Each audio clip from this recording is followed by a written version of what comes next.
Assalamualaikum dear students. My name is Mubashra Manzoor. Welcome to my class where we are going to study computer sciences of grade 12. आज का हमारा topic है defining a function in C, यानी सी में आप function को define करने के लिए या उसको लिखने के लिए या उसको बताने के लिए कि फंक्शन ने क्या टास्क परफॉर्म करना है, क्या क्या स्टेप्स करते हैं या उसके लिए क्या रिक्वायरमेंट होती है या उसका सिंटेक्स क्या है, ये सब कुछ हम डिस्कस करेंगे आज के लेक्चर में।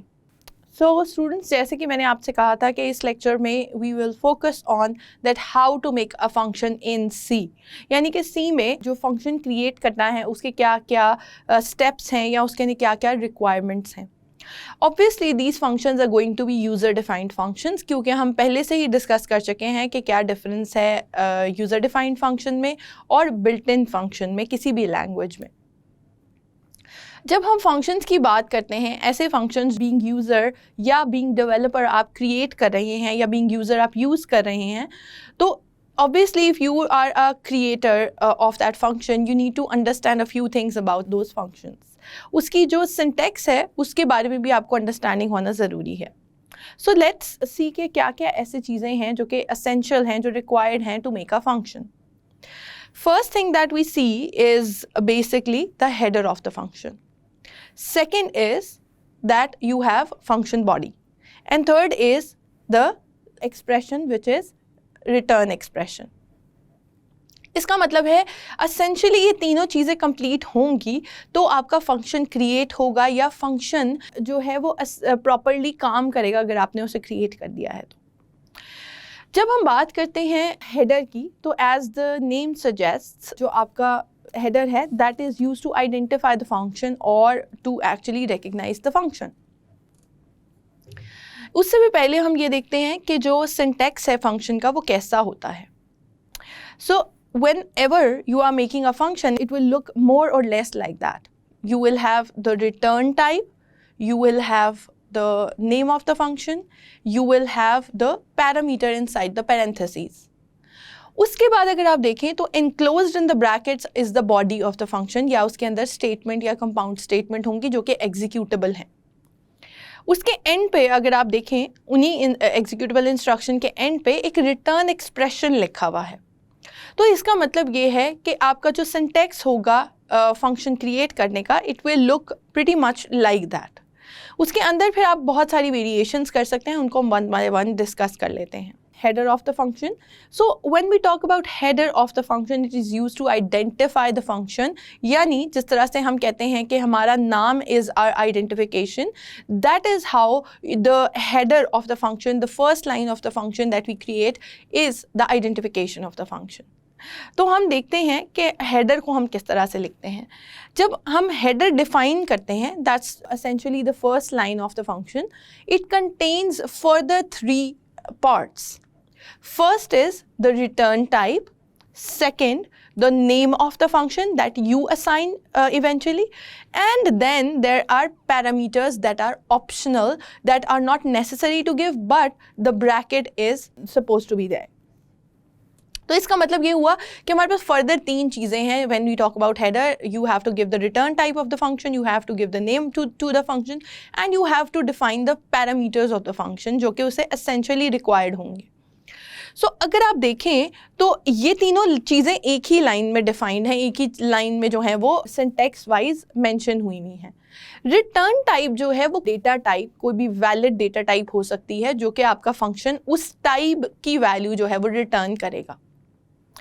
Similarly, the name of the function is similar the way you give names to the variables. Yeah, you give names to any other thing, right?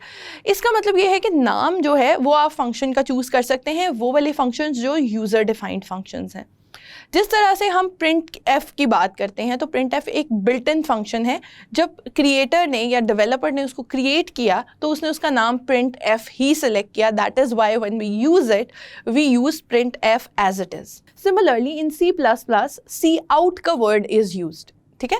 तो इसका मतलब ये हुआ कि आपके पास डिफरेंट तरह के वर्ड्स जो हैं वो यूज़ हो सकते हैं, जैसे कि की वर्ड्स जो हैं डिफाइंड हैं बिल्ट इन फंक्शंस में। इसी तरह से जब आप डिफाइन कर देंगे अपना जो फंक्शन है विद सर्टन हेडर नेम, तो इसका मतलब है कि वो फंक्शन फिर उसी तरह से रिकग्नाइज होगा, उसी नाम से रिकग्नाइज होगा। And again it is case sensitive. नाम जो है ये हम पहले भी हमें ऑलरेडी पता है कि सी लैंग्वेज केस सेंसिटिव है, तो इसका मतलब है जैसे आपने नाम क्रिएट किया है या जैसे आपने नाम दिया है वैसे ही वो फर्दर यूज होगा function. Then you have the parameters of the function, यानी क्या ऐसे कोई रिक्वायर्ड वेरिएबल्स हैं जो उसको चाहिए, या कोई ऐसी रिक्वायरमेंट्स हैं जो कि अगर आप उस फंक्शन को देंगे तभी वो फंक्शन काम करेगा। तो इस वजह से आपको उसके अंदर पैरामीटर्स डिफाइन करना पड़ते हैं। अगर हम बात करें पैरामीटर डेफिनेशन की इन बिल्ट इन फंक्शंस, तो जैसे कि आपको याद है कि हम प्रिंट एफ का फंक्शन यूज़ करते हैं या स्कैन एफ का फंक्शन यूज़ करते हैं, तो उसकी जो ब्रैकेट्स होती हैं, उसकी जो पैरेंथेसिस होती हैं, उसके अंदर हम एक फॉर्मेट स्ट्रिंग जो है वो ज़रूर देते हैं या उसके अंदर ज़रूर इनपुट करते हैं ताकि जो हमने प्रिंट करवाना है वो उस फॉर्मेट स्ट्रिंग के थ्रू दिया जा सके। That is the requirement of that function. You have to pass something as a parameter into that function. तो इसका मतलब ये है कि अगर हम वो फंक्शन को पैरामीटर पास नहीं करेंगे, it will return as some sort of error कि जो रिक्वायर्ड था parameter that is not given. इसी तरह आपने गेट सी एच ई के फंक्शंस यूज़ किए थे, तो they were different parameter requirements when it comes to functions. अब इसमें से 2-3 चीज़ें ऐसी हैं जो कि बिल्कुल एसेंशियल हैं, कुछ चीज़ें ऐसी हैं कि जो ऑप्शनल हैं। जब हम बात करते हैं रिटर्न टाइप की, तो रिटर्न टाइप में आपके पास कोई भी वैलिड डेटा टाइप हो सकती है, फॉर एग्जांपल इंटीजर। लेकिन अगर आप कुछ भी रिटर्न नहीं करवाना चाहते या आपका फंक्शन कुछ भी रिटर्न नहीं करता as such, you will use the data type void, अगर आपका फंक्शन जो है वो कुछ रिटर्न नहीं कर रहा। सिमिलरली आप जो उसका नाम है वो जो भी असाइन करेंगे that is up to you, लेकिन उस नाम को आप later on as it is use करेंगे। जब पैरामीटर्स की बात आती है तो पैरामीटर्स आर ऑप्शनल। ऐसे भी फंक्शंस हो सकते हैं जिसके अंदर कोई पैरामीटर पास करने की ज़रूरत है, और ऐसे भी हो सकते हैं कि जिसमें पैरामीटर पास करने की ज़रूरत नहीं है, they will work fine without that. यानी कि कोई ऐसे रिक्वायरमेंट्स नहीं हैं जो कि मुझे लेनी है from the user in order to return something, in order to process something. ठीक है ना। इसका मतलब है कि जो भी मेरी प्रोसेसिंग है उस पूरे फंक्शन की बॉडी के अंदर, it does not require anything from the user और from the outside world, right. तो उसको कोई ऐसी रिक्वायरमेंट या कोई ऐसी चीज़ों की ज़रूरत नहीं है जिनको डिफ़ाइन किया जाए, जिनको मेंशन किया जाए और उसके बाद हमारा फंक्शन काम करे। लेकिन it depends on the requirements कि आपको किस तरह का फंक्शन बनाना है, आपको उससे काम क्या करवाना है, टास्क कैसे परफॉर्म करवाना है। एज वी ऑलरेडी नो कि functions are created to execute certain task. कोई स्मॉलर टास्क को आप वो करने के लिए, इनकैप्सुलेट करने के लिए या उसको मॉड्यूलर बनाने के लिए ही फंक्शन यूज़ करते हैं। तो इसका मतलब ये है कि हमें वो टास्क परफॉर्म करने के लिए कुछ इनपुट चाहिए भी हो सकती है और ऐसे भी हो सकता है कि हमें कोई इनपुट नहीं चाहिए। तो इन दैट केस अगेन आप जो पैरामीटर के अंदर या पैरेंथेसिस के अंदर वर्ड यूज़ कर सकते हैं, it is suppose to be void, right. यानी इसका मतलब है कि कोई भी पैरामीटर्स रिक्वायर्ड नहीं है। तो इस तरह से अगर आप देखें तो सिंटैक्स क्या बन जाएगा, ऐसा फंक्शन जिसके अंदर रिटर्न टाइप भी वॉइड है और जिसमें कोई पैरामीटर्स की ज़रूरत भी नहीं है, तो वो आपके पास कुछ इस तरह का नज़र आएगा उसका हेडर, यानी void name of the function and then void. ठीक है।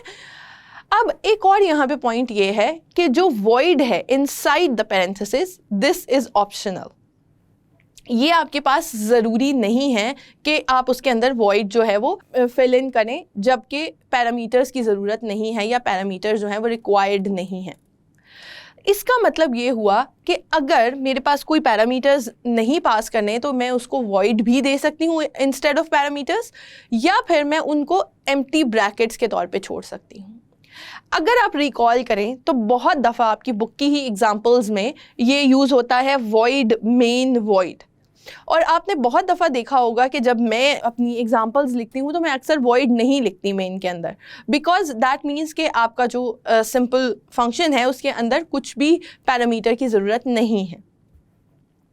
तो दोनों तरीके से वो एग्जीक्यूशन प्रॉपरली हो जाती है, यानी कि अब आपको समझ में आ गया होगा कि वॉइड मेन, वॉइड क्यों लिखा जाता है और उसी को आप वॉइड मेन एम्प्टी ब्रैकेट्स क्यों लिख सकते हैं. So both are correct in their own veg.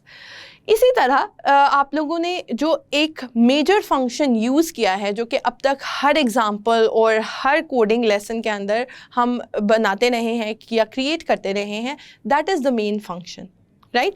तो इसका मतलब यह है कि मेन से आप काफ़ी हद तक फेमिलियर हैं. मेन की बॉडी के अंदर आप सारी का सारा अपना प्रोग्राम जिसको एग्जीक्यूट करवाना होता है वो लिखते हैं. अब जब मैं कहती हूँ कि मेन फंक्शन, तो सारे ही फंक्शंस मोर और less look like the main function. जिस तरह से मेन फंक्शन में इनिशियलाइजेशन होती है, यानी कि आप उसकी रिटर्न टाइप वॉइड देते हैं, आप रिटर्न टाइप इंटीजर भी दे सकते हैं अगर आपका फंक्शन कुछ रिटर्न करता है. तो हम आने वाली एग्जांपल्स में उस तरह से भी करके देखेंगे कि हम किस तरह से मेन को डिफरेंट वेज में यूज़ कर सकते हैं. उसके बाद हम उसका नाम मेन, क्योंकि ये यूज़र डिफाइंड फंक्शन है and your compiler needs to know कि उसने एग्जीक्यूशन कहाँ से स्टार्ट करनी है, उसके लिए entry point of the execution यही है. That is why we use the main function, या फिर मेन को हम एज इट इज़ यूज़ करते हैं because that is pre defined. इसमें हमारा कोई कमाल नहीं है, हमारा कुछ जो है वो चेंज करने का रीज़न नहीं है.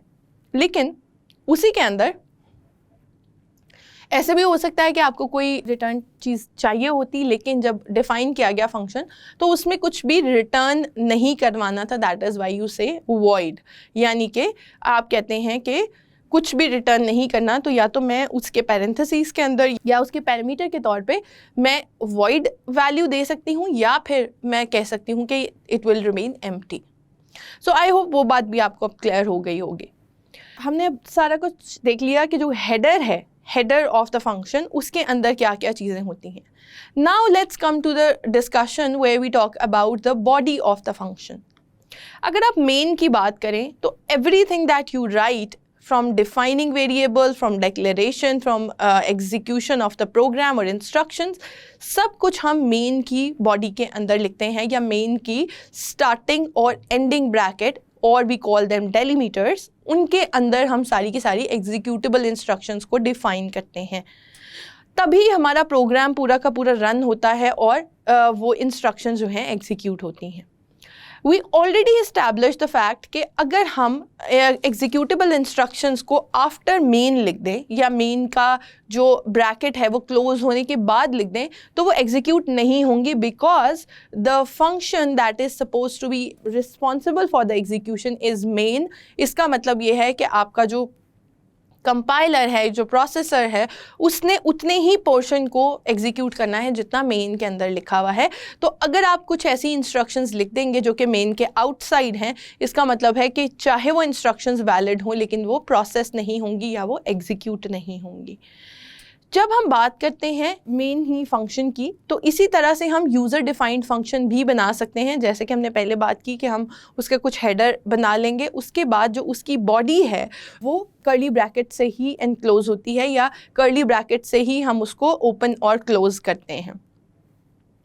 Within the body of any function comes the statement or the compound statement that will eventually execute, right? ऐसी instructions हैं जिसमें आपने कुछ define करना हो, वो सारी की सारी आप within the brackets of that function लिखेंगे, और वो उसी फंक्शन से एसोसिएटेड जितना भी टास्क हैं वो तभी परफॉर्म होंगे, तभी एग्जीक्यूट होंगे जब आपने उनको इनक्लोज किया है into the brackets in the body of that particular function. उसके बाद आपके पास जो बात आ जाती है वो रह जाती है रिटर्न टाइप की. हमने देखा कि 3 चीज़ें एसेंशियल थी, header of the function, body of the function, and third is which is last is the return type और रिटर्न एक्सप्रेशन. ठीक है, return expression is the more appropriate word for it. तो हम कहते हैं रिटर्न समथिंग, रिटर्न एक्सप्रेशन. जो भी आप रिटर्न के साथ वैल्यू लिखेंगे, it will be return when the execution happens. For example, मैं रिटर्न 0 लिख दूँ यहाँ पर, इसका मतलब है आपके फंक्शन ने 0 वैल्यू रिटर्न करनी है on successful completion, on successful execution of the function. आपके कंपाइलर के पास जब 0 रिटर्न वैल्यू आएगी तो उसको ये पता चलेगा कि ये प्रोग्राम बग फ्री है, इसके अंदर कोई प्रॉब्लम्स नहीं है और ये ईजीली एग्जीक्यूटेबल है, इसको मैं ट्रांसफॉर्म कर सकता हूँ इनटू ऑब्जेक्ट फाइल। तो ये एक इंडिकेशन के तौर पे भी यूज़ किया जाता है, जो कि नॉर्मली आपके बुक में एनलिस्टेड नहीं है, but that is also one of the tasks of the return value. लेकिन उसके लिए क्या होगा, अगर मैं रिटर्न 0 करती हूँ तो मुझे अप्रोप्रिएट डेटा टाइप, यानी कि जो फंक्शन की डेटा टाइप थी वो मुझे उसके हिसाब से ही डिफ़ाइन करनी पड़ेगी। यानी अगर मैंने रिटर्न टाइप जो है वो इंटीजर ली है तभी मैं 0 रिटर्न करवा सकती हूँ, because 0 is an integer, right. लेकिन अगर मैंने वॉइड डेटा टाइप उसकी डिफाइन की है, इसका मतलब है फंक्शन ने कुछ भी रिटर्न नहीं करना। In that case, this expression would become optional or it will not even be necessary to use, right? अभी तक आपने देखा होगा हमने कहीं पे भी जब हमने मेन फंक्शन भी यूज़ किया है तो मैंने वहाँ कभी भी रिटर्न 0 जो है वो यूज़ नहीं किया। Although if I use the function with integer data type or return type integer like integer main void और integer main, तो उसके नीचे मुझे हमेशा return 0 करना पड़ेगा या return any value करना पड़ेगा जो कि integer value हो। इसके अलावा यहाँ पे value के अलावा expression भी हो सकता है। एक्सप्रेशन का मतलब ये है, इसका मतलब ये हुआ कि जो भी हमारा रिटर्न है that depends entirely on the data type और the return type of the function. यानी ये सिर्फ और सिर्फ उस केस में वैलिड होगा एक्सप्रेशन जब आपके पास कोई भी return type of the function जो है अदर देन वॉइड हो। जब वॉइड है तब आपको एक्सप्रेशन देने की या आपको रिटर्न टाइप देने की ज़रूरत नहीं है। लेकिन अगर हमने कोई और डेटा टाइप यूज़ की है, फॉर एग्जांपल इंटीजर, तो इसका मतलब है कि हमें कोई ना कोई एक्सप्रेशन भी देना पड़ेगा। यानी अगर मैं यहाँ पे दे दूँ कि return x plus Y and x and y are 2 variables within the function, तो इसका मतलब है कि वो x और y की जो सम की वैल्यू है वो रिटर्न करेगा टू द पर्टिकुलर फंक्शन या थ्रू द कंपाइलर। इसके अलावा यही जो वैल्यू है ये रिटर्न होके यूज़ भी हो सकती है जब आप फंक्शन को कॉल करते हैं, तो आपका फंक्शन जो है वही वाली वैल्यू भी रिटर्न कर सकता है to be used in any other form within the main program. तो अगर आप देखें, अगर हम इसको सम अप करें पूरी चीज़ को, तो हमें अभी तक ये समझ में आया कि जब भी हमने फंक्शंस क्रिएट करने हैं तो हमारे पास 3 चीज़ें एसेंशियल हैं। First, the header of the function, then you have main body of the function and then expression. Even within the header, we have 3 further definitions or 3 further things that we have to mention. First was return type of that function, name of that function, and parameter passing or parameters of the function. They can be one parameter, there can be multiple parameters. और जब आप parameters define करते हैं तो उनके साथ भी आप उनकी रिटर्न टाइप या डेटा टाइप जो है वो डिफ़ाइन करते हैं। We will discuss that portion into later lectures, जहाँ पे हम देखेंगे कि विद पैरामीटर फंक्शंस किस तरह से यूज़ होते हैं और विदाउट पैरामीटर फंक्शंस किस तरह से डिफ़ाइन होते हैं। तो इसका मतलब ये है कि हमारे पास कुछ एसेंशियल्स आ गए हैं, अगर हम वो चीज़ें फॉलो नहीं करेंगे तो we will not be able to create our functions in proper way. On the other hand, अगर हम ये सारी चीज़ों का ध्यान रखेंगे तो हम एक सक्सेसफुल मैनर में वो फंक्शन क्रिएट कर सकेंगे। हम in later lectures will also discuss कि ये फंक्शन हम किस तरह से क्रिएट करते हैं, उनको हम हैंड्स ऑन प्रैक्टिस से भी देखेंगे करके कि किस तरह से किस तरह के फंक्शंस हम क्रिएट कर सकते हैं। So I hope you understood this lecture so far. So dear students, जैसे कि आज के लेक्चर में हमने देखा कि फंक्शन को डिफ़ाइन करने के लिए क्या क्या स्टेप्स होते हैं। हमने ये देखा कि फंक्शन का हेडर कितना इंपॉर्टेंट है, उसके अंदर जो बॉडी ऑफ द फंक्शन है उसके अंदर क्या क्या चीज़ें डिफ़ाइन की जाती हैं। हमने ये भी देखा कि जो रिटर्न है वो किस तरह से लिखा जाता है, रिटर्न एक्सप्रेशन, और वो क्यों यूज़ होता है। हमने ये भी देखा कि रिटर्न एक्सप्रेशन जो है उसके बाद आप जितनी भी स्टेटमेंट्स लिखते हैं वो एग्जीक्यूट नहीं होती, यानी कि return something when you right it, वो वहाँ पे प्रोग्राम जो है वो टर्मिनेट हो जाता है, यानी कि वहाँ तक जो आपका मेन प्रोग्राम है वो एंड हो जाता है। इसके अलावा भी आपने नीचे अगर कुछ लिखा है उसके स्टेटमेंट्स वो एग्जीक्यूट नहीं होती। सो नेक्स्ट लेक्चर्स में देखेंगे कि इससे आगे क्या होता है। अंटिल देन, अल्लाह हाफ़िज़।